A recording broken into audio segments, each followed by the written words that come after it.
If you had more staffing, would inspections be able to go up, or like how does that number affect the other? Definitely. With more inspectors, we would be able to do more inspections, and that is our goal. Health inspectors show up in commercial kitchens every day here in Riverside County to make sure the food that they are preparing in those kitchens is safe. We wanted to better understand the inspection process after one of Desert Regional's kitchens was temporarily shut down for a pest infestation in late February, which has been corrected. News Channel 3's Jennifer Franco details some of the common issues at kitchens she looked into and ways to prevent a health code violation. When we're there, we're looking at a general snapshot of what we're seeing at that particular time. That's one of the reasons we do unannounced inspections. Janae Marcotte is the program chief for the Riverside County Department of Environmental Health, whose responsibility is to make sure that food is being prepared safely and that people aren't going to become sick.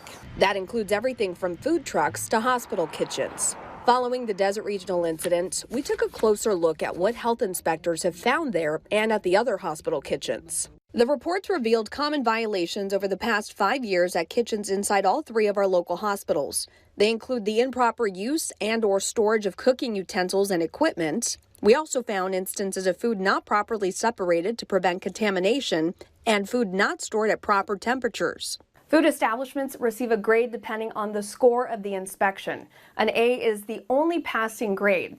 Grades of B or C mean the facility did not meet the minimum health standards and must correct the violations and be re-inspected to an A grade. I went alongside a county inspector to see exactly what they check for. We have a multitude of things that we use to check for different safety things. Shanna Sidwell usually works out of the county's Palm Springs office, but on this day we met at Taco Shop 760 in Coachella to show what an actual inspection would look like. This soap dispenser not working would count as a minor violation but easily fixed on site. Once hands are washed, the areas that we tend to focus on first are going to be areas that are high risk for potential violations that could result in foodborne illness. It's a detailed process checking to make sure all food is stored at the proper temperatures. Inspectors look for any structural issues, pests, and overall cleanliness. That means restaurants must meet standards at sanitizing stations and dishwashing sinks. And don't forget the ice machine. Like this one is perfect. The goal is to educate workers so the same mistakes are not repeated. The employees are here, they're working in here every day. If they don't have that base knowledge, it can result in further or more violations. Have you ever come across an employee that didn't demonstrate that knowledge? Yeah. There are over 11,000 permitted food establishments and mobile food facilities in Riverside County. The Department of Environmental Health has 40 funded inspector positions. Each inspector is assigned a district and is responsible for 556 inspections on average per year. Currently, there are 8 unfilled positions.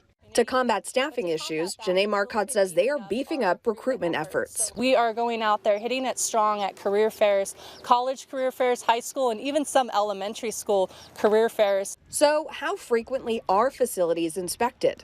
Well, it really depends. For a prepackaged facility, we would try and see them 1 time per year, and then it goes up from there. So based on the risk associated, we might see them 2 times a year up to 3 times a year.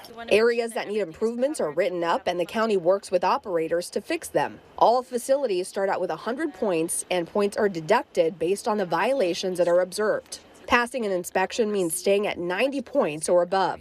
In her case, Alejandra Barceló, the owner of Taco Shop 760, values the feedback. She says her staff does safety training every so often to teach them everything they need to know about hygiene. Above all, keeping her customers and keeping them healthy is her top priority. For News Channel 3, I'm Jennifer Franco.